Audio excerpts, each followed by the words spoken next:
Magandang araw sa inyong lahat. Nais ko lang pong i-share tong pagjujuicing namin ng mga prutas.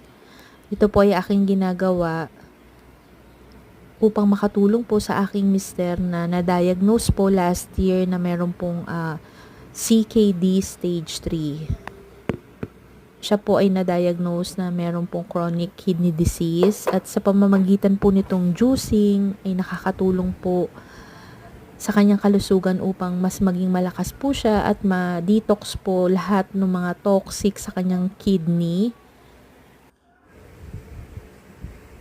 Siyempre, kailangan din pong samahan ng mahigpit na disiplina sa pagkain ng mga nararapat na kainin, huwag kumain ng mga bawal, at higit sa lahat, samahan po ng mahigpit na pananampalataya po sa ating Panginoong Diyos.